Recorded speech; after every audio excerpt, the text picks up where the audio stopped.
канча кылмыштуу окуяларга күбө болуп, кандай сыр катып жатканын ким билсин? Анын ээси соңку 15 жылда Кыргызстандагы эң таасирдүү адамга айланып, далай кишинин тагдырын ушул жерден чечип турду. Бул үйдө Камчы Көлбаев жашаган.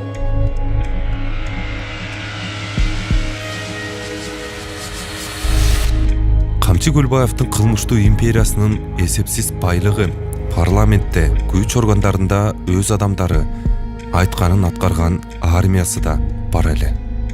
Уже кийинки президент ким болуш керек деп ошону чечип калышкан. Мурда министр болом дегендер, депутат болом дегендер барып криминалдан уруксат алып барып келчү. Камчы Көлбаевка барып жолугуп, анан келчү эмес беле. Мына депутат болом дегендер бар батасын алчу. Министр болом деген өзлөрү могу баланчаны министр кылып коюп кой деп премьерге, президентке чейин чыгып жүрүшкөн. Министр ким болорун, депутат ким болорун кайсы округда бүт местный кеңештеги депутаттар криминалдар болуп калган Ысык Көл областында. Чолпон Атада 100% депутаттар криминалдар болчу. Мэр криминал болуп калган. Ушундай болуп калган мына. Кийинки 23-жылы, ошо эгерде мен түрмөдөн чыкпасам 23-жылы президенттик шайлоо болмок эмес беле. Ошондо ким президент болорун чечип калышкан. Болжолдоп калган, кимди президент кылып алып барышты. Мына ушундай акыбалга жетип калганбыз. Анан 2020-жылкы шайлоодо деле көрдүңөр да, мекеним Кыргызстан менен биримдик экөө эле ат салышпадыбы. А мекеним Кыргызстанда бүт эле криминалдар болчу. 90% эмес.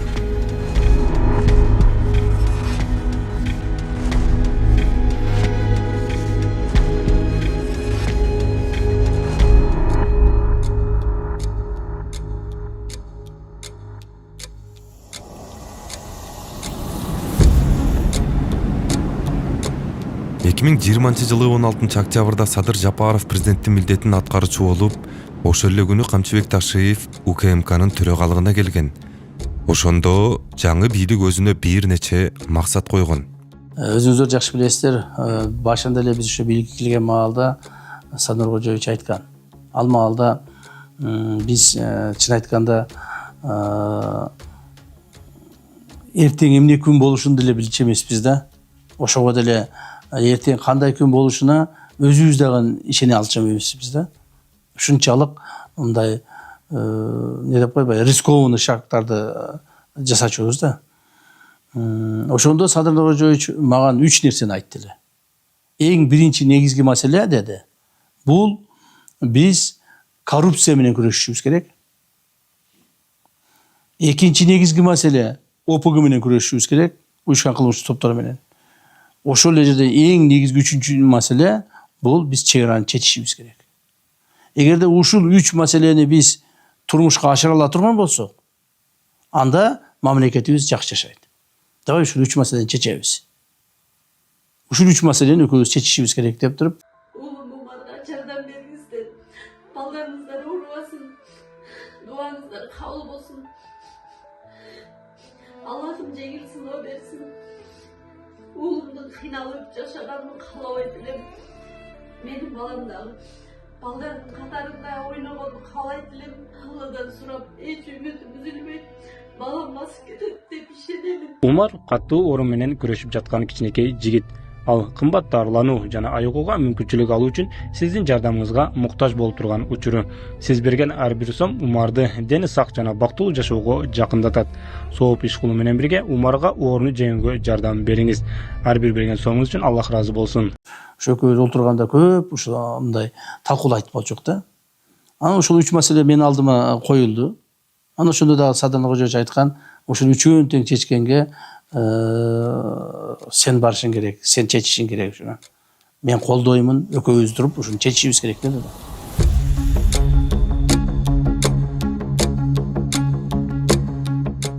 Башка постсоветтик өлкөлөрдөй эле Кыргызстанда да криминал 90-жылдардан кийин өсүп, ары кайсы жылы ары кандай топтор пайда болуп турду. Бир учурда алардын ич ара таасир талашы, ок атышуу, адам өлүмү менен да коштолду.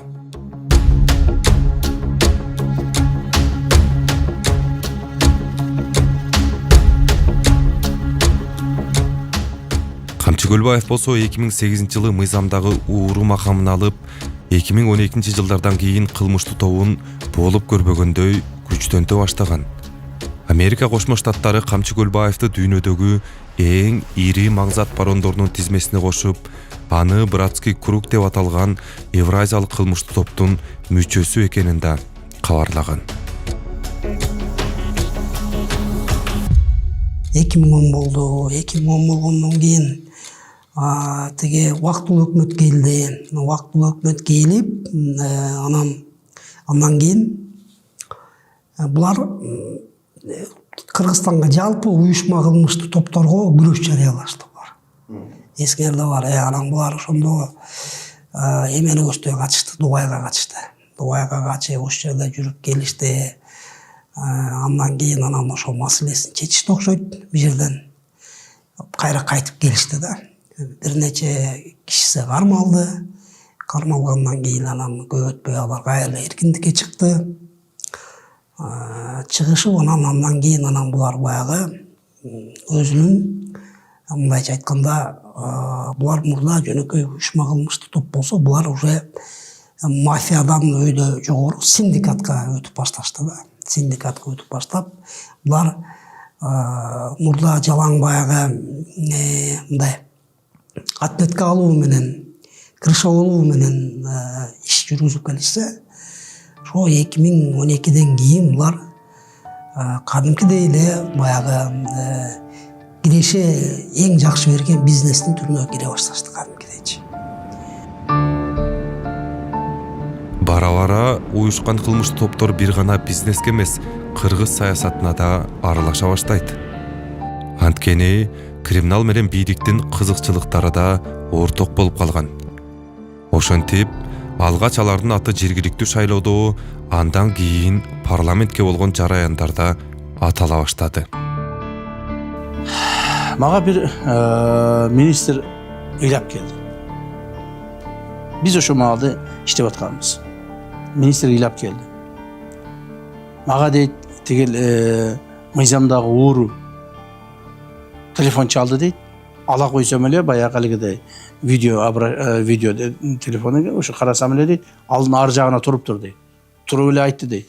Эртең эгерде мына жумушту аткарбасаң, бала чакаңды кошуп туруп тынчыйсың.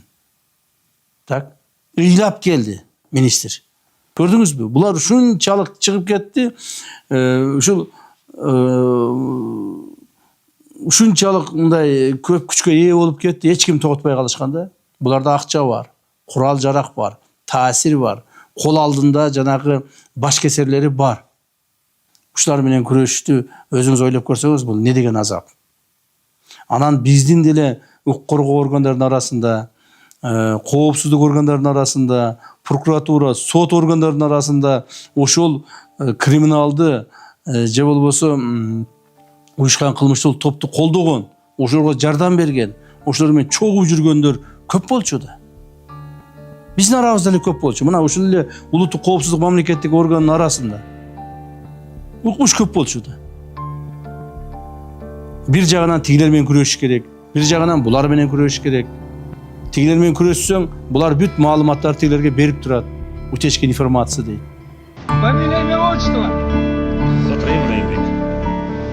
Камчы Көлбаев бажы кызматынын төрагасынын мурдагы орун басары Райымбек Матраимов менен да жакшы мамиледе болгон дешет. Матраимов өзү узак жылдар иштеген бажы тармагында коррупциялык схеманы негиздеп, анын арты менен эбегейсиз байлык топтогон. Ал эл алдына көп чыга бербеген, дайыма көмүскөдө иш жүргүзгөн адам эле. Матраимов кызматтан кеткени менен анын схемасы адамдары бажыдан кеткен эмес. Көлбаев Матраимов достугу Кыргызстанда криминал менен коррупция терең байланышта дегендин анык далили болчу. Алар эч кимдин алы жеткис чоң күчкө айланып 2020-жылдагы жыйынтыгы жокко чыгарган парламенттик шайлоого Мекеним Кыргызстан партиясын алып чыгышкан эле.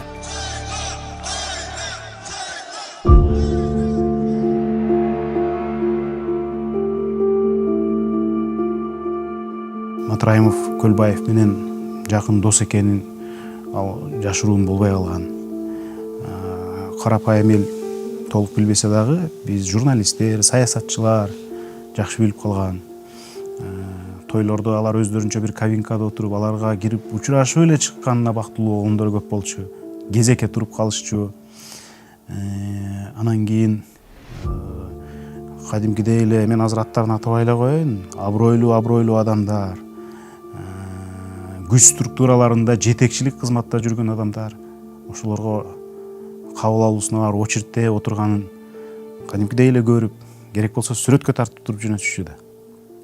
Билдирбейчи. Мен аябай таң калчумун. Булар ушундай ширелишип, достошуп, анын негизинде мындай ошол күч менен чоң мыйзамсыз иштер жасап жүрүшкөн. Мамилеси абдан жакшы болчу экен. Көп бизнестери орток болчу алардын. Алардын жеке эле бул Кыргызстандагы эмес, Европадагы, Дубайдагы ушундай бизнестери орток болчу да. Саясатта бириктирчү, мисалы үчүнчү. Анан бизнес негизичи, анан баягы өздөрүнүн мисалы кишисин алып келип, бийликке айтканда, анан ошол аркылуу кайра башкарып, кайра эле баягы жанагындай киреше түшүп аткан жерлерин кирешесин чүрүп, армиясын калыңдатып кете берүү болчу. Башка эмне кызыкчылык? Мындай байлык менен эле бийлик да. Эки эле кызыкчылык биякта. Шайлоолордо криминал кандай таасир эткенин билебиз. Керек болсо ар бир шайлоочуга чейин басым кылып. Булар өлкөнүн уже колго алып коюшту. Булар эми алымсынбай ошо биз өзүбүздөн президент болот деп калган. Сен жөн эле мындай тырбалаңдай бербечи деген эмелерди айтышат эле. Ошол анан Кыргызстан баягы же бар же жоктун чегинде турганын мен ушинтип айтып бере алам да. 2020 жылы 16 октябрда Жапаровдун бийлиги расмий ишке киришип, 20 октябрь күнү бажы кызматынын төрагасынын мурдагы орун басары Райымбек Матраимов УКМКга жеткирилет. Ага коррупция беренеси боюнча айып тагылган. 22 октябрда атайын кызмат Камчы Көлбаевди кармап, ал кылмыштуу топту түзүү жана ага катышуу, кылмыштуу кирештерди адалдоо беренелери боюнча шектелип жатканын кабарлаган. Журналисттер бажыда коррупция боюнча фактыларды ачык айкын көрсөтүп, табакка салып сунганга карабастан мурдагы президент факты жоктурбайбы деп эле четке кагып койгон да. Анан ага кошулташыл шайлоодогу адилетсиздик ошол коррупционерлердин каратып туруп бийликке келип алышы, мындай элдин пикирине, ошол кашкайган фактыларга түкүрүп да койбостон бийликке келип алышы элди нааразы кылып, мындай түп көтөргөн да. Анан ошонун негизинде бийлик алмашып, элдин суроо талабын билген Садыр Жапаров ошо Райым миллион камалат деп так кесе айтканы эсимде. Башка 100 000 деген адам сыяктуу эле мен дагы ишенгем. Райым миллион камалат. Мен азыр толук кандуу ишке кирише элекмин. Киришкенден кийин камалат. Анан бир топ убакыт өткөндөн кийин чынында эле ал киши камакка алынды.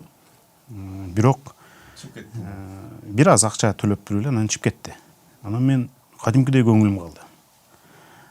Президент менен Садыр Жапаров менен мурда кийин мындай тааныш элем да, байланышып сүйлөшүп калчубуз. Анан мен өзүмдүн агама таарынгандай капа болдум да.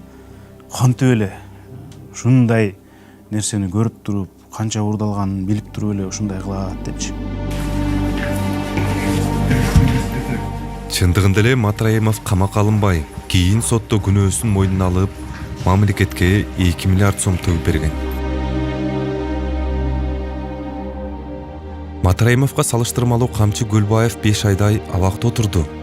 2021 жылы 2 мартта Бишкек шаардык соту эч жакка чыкпоо тил-каты менен бошоткон.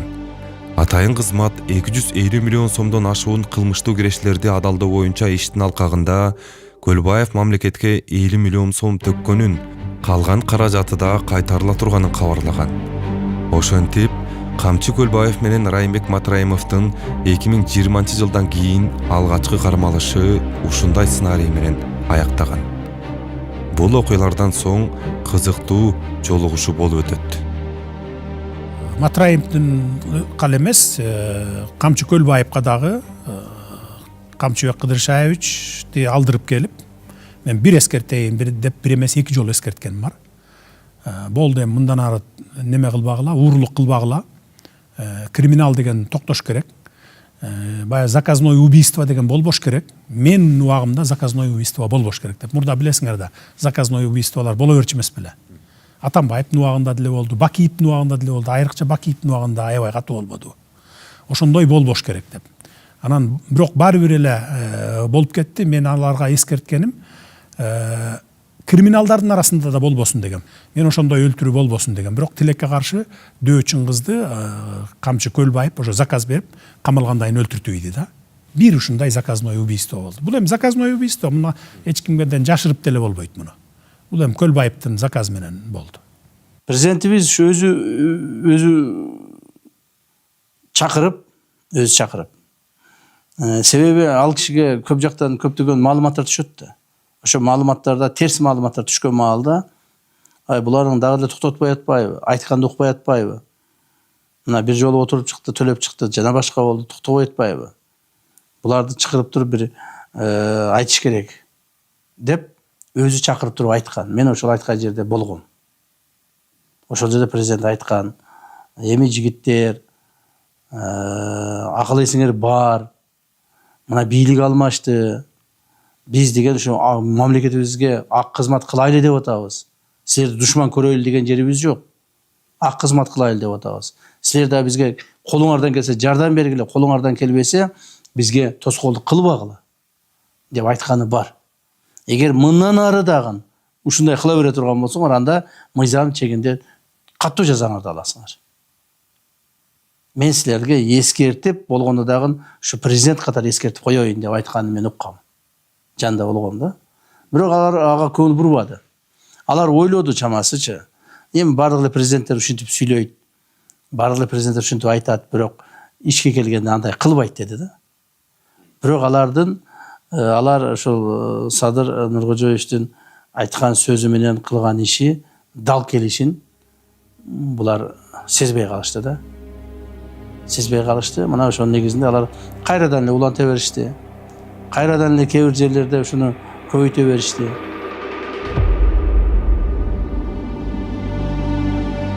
Чындыгында эле бийликтин биринчи аракети Көлбаев Матраимов таасирин жогото алган жок. Алардын аты мурдагыдай эле ар кандай иштерде атала берди. Бишкек шаарындагы Блондер паб салуу жайы Камчы Көлбаевка тагандык экенин, ары жагында анын кеңсеси бар экенин көпчүлүк жакшы билчү. 2023 жылы 4 октябрда ушул жерде УКМК атайын операция өткөрүп, спецнаска каршылык көрсөткөн үчүн Көлбаев жок кылынганы кабарланды. Бул маалыматка коомчулук ишенбей турду. Көлбаев жок кылынды деген маалымат тукканда мен биринчи атышуу болгондо эле өлдү го деп ойлогом. Ошо атышуу болду эле деген мен эмнегедир ичимен ошондой ойлоп коем, анда өлүп турдук го деп ичименчи. Камчы Көлбаевдин өлүмүнөн кийин УКМК анын байлыгын, кыймылсыз мүлктөрүн, курал-жарагын, соода борборлорун коомчулукка чыгарды. Чыйынтыгында Көлбаевдин 1 миллиард долларлык мүлкү камакка алынып, кийин сот аркылуу мамлекетке өттү. Буга удаа уюшкан кылмыштуу топтун мүчөлөрү, криминалга кандайдыр бир катышы бар адамдардын баардыгы кармала баштады. Алар кылмыштуу идеологиядан баш тартаарын, мындан кийин мыйзам менен жашай турганын билдиришти. Буга кошумча Көлбаев менен орток байлыгы, бир бизнеси бар адамдар да камалды. Мына базарларда, ресторандарда чоң-чоң бизнесмендер аттарын атабай эле коеюн. Ай сайын, жыл сайын, туулган күнүндө алып барып эле берип турчу экен да. Мына ошолордун бардыгын тартып, кээ бирөө 50-50 кылып ресторандарды иштетип жүргөн, кээ бирөө 50-50 кылып фабрикаларды, заводдорду иштетип жүргөн экен да. Мына 50-50 ошол криминал менен Көлбаев менен бөлүшүп турган. Азыр жок анын бар мамлекетке алдык, мамлекетке иштетчүсүн мамлекетке иштетип атабыз, сатчусун сатып туруп мамлекетке төктүрүп койдук мына. жолдор курулуп атат, мектептер салынып атат, мамлекеттик ипотекалык компаниялар аркылуу үйлөр салынып, карапайым адамдарга берилип атат. Мына ошонун баары эле ушул акчалар ушу жактан түшкөн акчалар. Кылмыш дүйнөсүндө жанагындай уурулуу деген ат менен, положение смотрящиймин деп жүргөн аттар менен жүргөндөр көпкө узабайт өзү негизи. Бул өзү жашоонун, турмуштун талабы ушундай өзү. Атайын кызмат тиешелүү органдар жарыялагандан кийин биз Көлбаевдин байлыгын, анын байланыштарын канчалык таасирдүү экенин баардыгыбыз көрдүк. Анан ушуларды эске алганда криминал менен күрөшүү, алар менен күрөшүп жаткандарга сизге же болбосо УКМКнын төрагасы Ташиевке кандайдыр бир коркунуч алып келиши мүмкүн беле ошол учурда? Эми ошол эле учурда эмес, азыр деле, келечекте деле коркунуч бар да. Эми анткени бул братский круг деген бул дүйнө жүзүндөгү мафиялардын ондугу да, десяткасы да.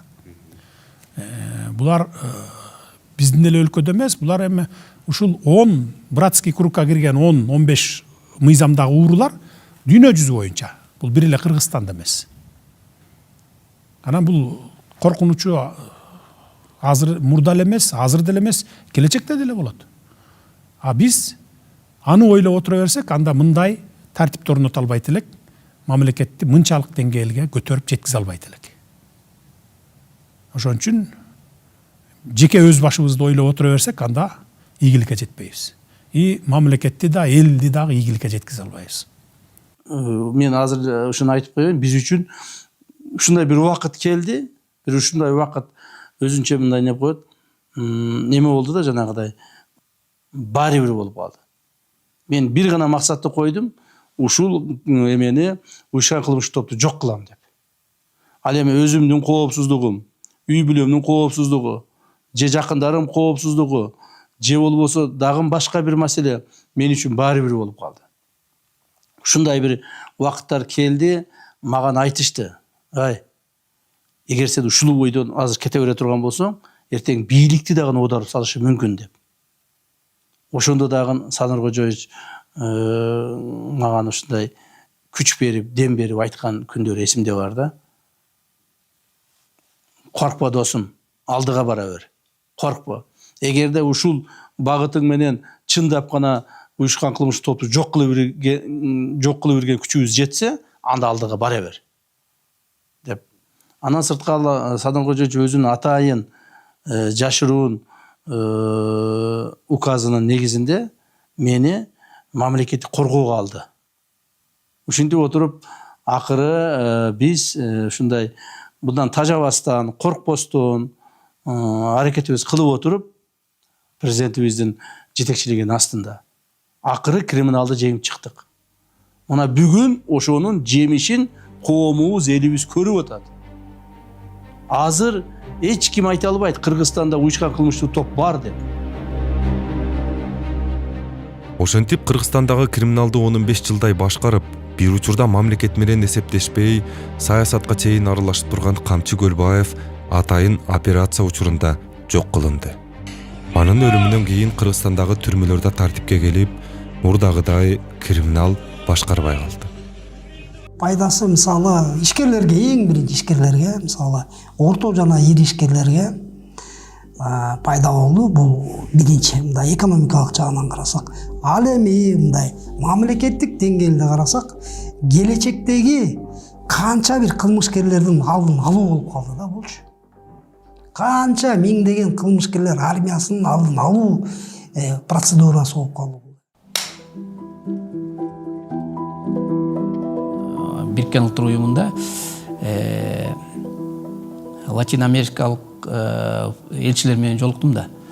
Анан жолугуп сүйлөшүп, ошо бизде болуп аткан өзгөрүү боюнча экономиканын өсүшү, уюшкан кылмыштуулукка болгон күрөш, коррупцияга болгон күрөш жөнүндө айтып берсем, мисалы үчүн Мексиканын элчиси, анан Бразилиянын элчиси абдан кызыкты да. Алар айтты: "Урматтуу министр мырза, бул абдан чоң программа экен, абдан катуу. Эгер ушунун баары негизинде туура болсо, биз сиздер менен мындай тажрыйба алмашышыбыз керек экен." Мен айттым: "Келгиле, көргүлө. Биз түшүндүрүп беребиз, айтып беребиз кандай." Анткени бул маселе, мисалы үчүн уюшкан кылмыштуулук Латин Америка мамлекеттеринде абдан чоң проблема да.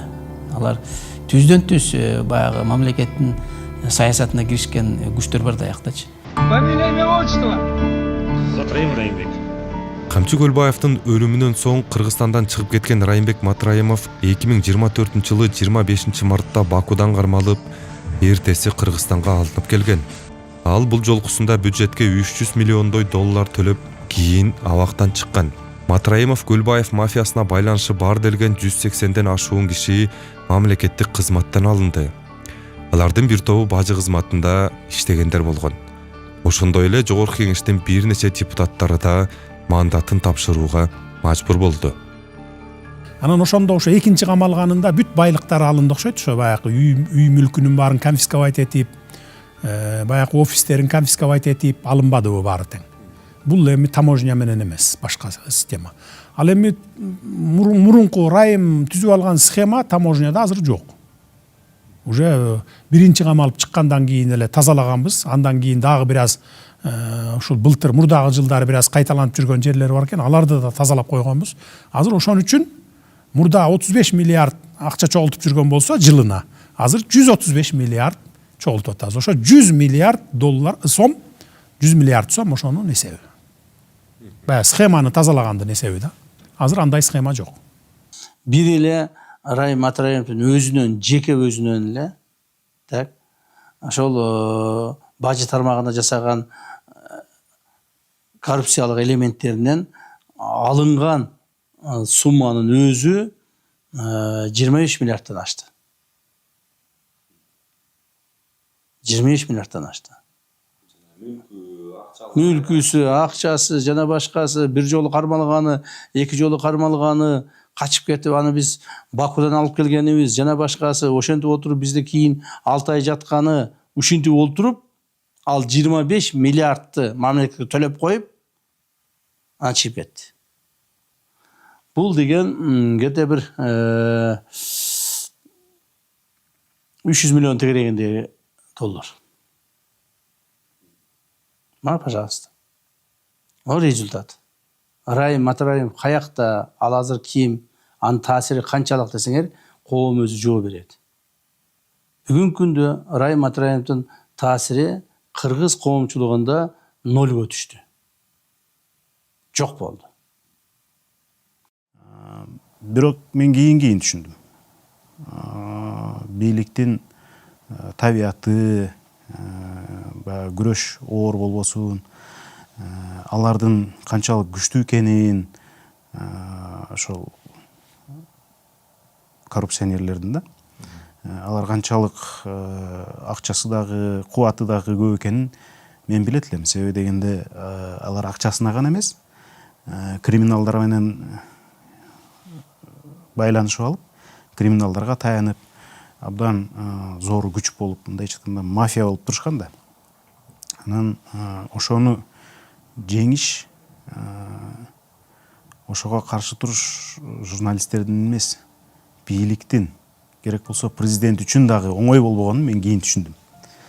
Анткени кийин бийлик күчүнө кирип, тийиштүү жерге ишенимдүү, баягындай таза адамдарын коюп, анан кийин акыр аягы ынандырарлык жыйынтык болбодубу? Мен анда ошо билдирүү жасап айткам да, прецедент болду депчи. Негизи 2020-жылдан бери коррупция менен күрөштөн мүлк, каражат түрүндө мамлекетке 300 миллиард сомдон ашык түшкөнү расмий айтылды. Бул сумма улам жаңыланып жатат. Мамлекетке 1000ден ашык завод, фабрика, ар кандай мекемелер, буга кошумча 30 000 гектардан ашык жер да кайтарылган. Соңку 5 жылда коррупцияга айыпталып камалган азыркы жана мурдагы жетекчилер, министрлер, депутаттар, мамлекеттик кызматкерлердин саны да көп болду.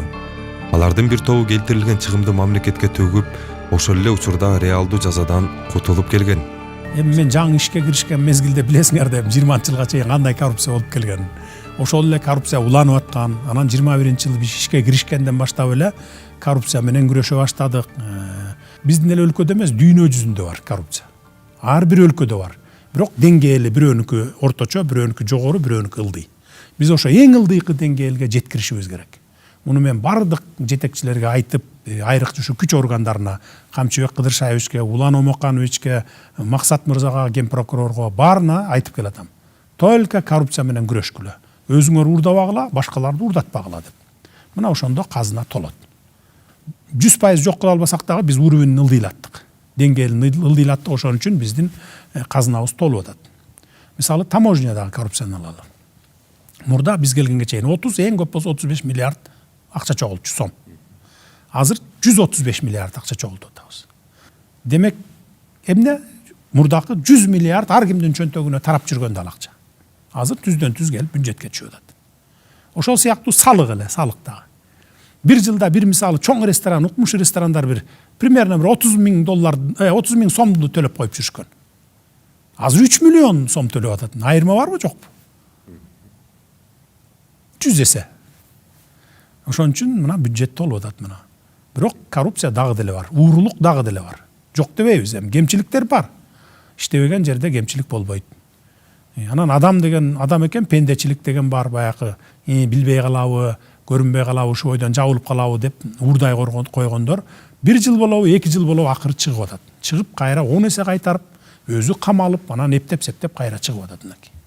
Ушу камалгандардын арасында сиздин мындан тышкары УКМКнын төрагасы Камчыбек Ташиевдин дагы бажасы болду, сиздин тууганыңыз болду. Бул ушул өзү дагы аябайм деген белги деп түшүнсөк болобу? Албетте ошону түшүнсөңөр болот. Эми булар баягы бюджеттен урдаган эмес, эми алдамчылык жагы болгон.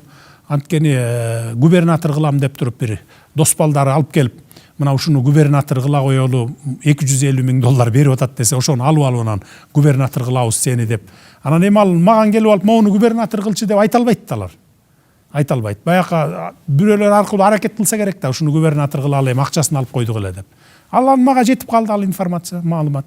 Жетип калгандан айттым, тиешелүүлөрдүн бардыгын камагыла дагы акчасын кайтарып алып берип койгула деп.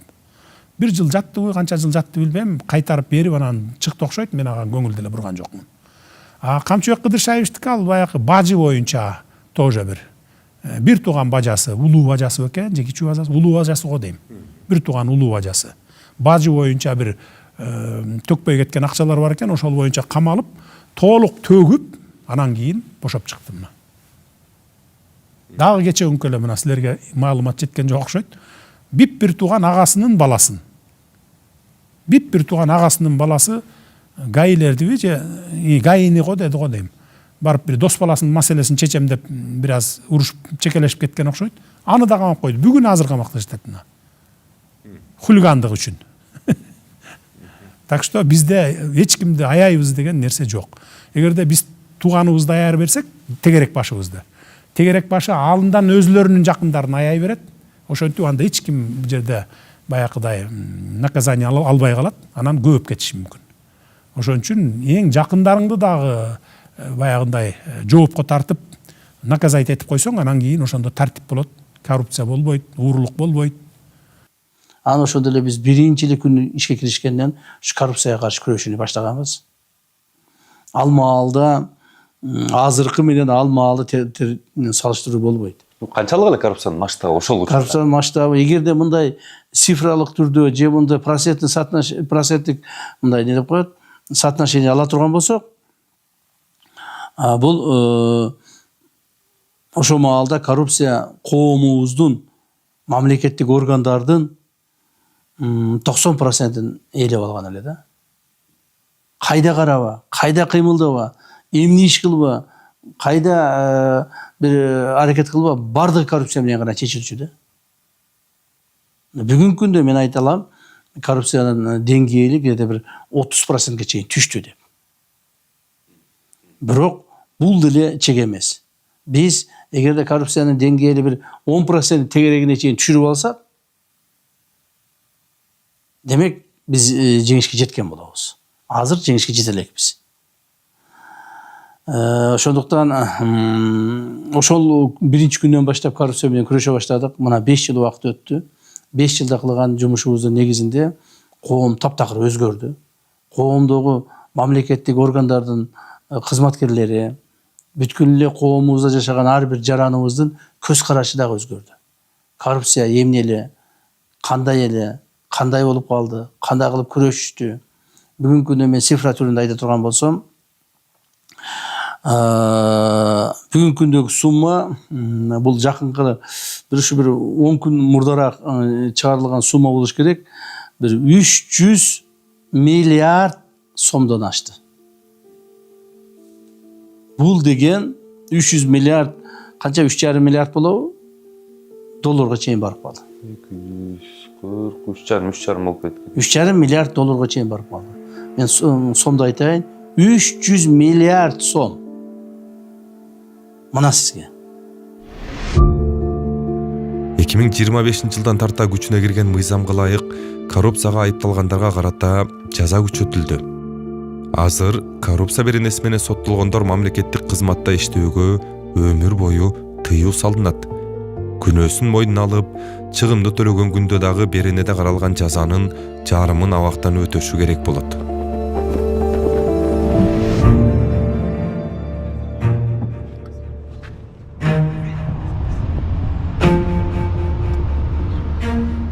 Менимче ушул эмеде ойлосо керек да, бара мындай бир эмеге кетип мындай аксакал статусуна кетип, анан бирок баары башкара берем депчи мындайчы. Көлбаевдин мисалы ушундай криминал менен күрөш болот деп ага мындай мага эч ким даабайт деп ойлосо керек деп ойлой берем да мен мындай. Ал жагы болушу мүмкүн. Себеп дегенде буга чейинки криминалдарга каршы күрөштө баягы Атамбаевдин учурунда жарыяланганда Отунбаевда башталып, Атамбаевдин учурунда уланган күрөштө булар баягы Дубайга барып качып кетишип ошол жердечи. Анан кайрадан бир договор менен мындай сүйлөшүппү бирдеме болуп ортодо келишти да бияка Кыргызстанга кайрачы. Анан балким ошондой эле болот деп ойлогондур. Бул үйүнө кимдер келген деп ойлойсуз? Бул үйүнө эми бир кезде эме болуп калбады. Булар деген саясий кырдаалга чейин таасир этип калышпады, чын-чынына келгендечи. Мамлекеттин саясатына чейин, Мамлекеттин саясатына чейин ушундай. Тунан далай саясатчылар келди да. Үйүнө, Үйүнө.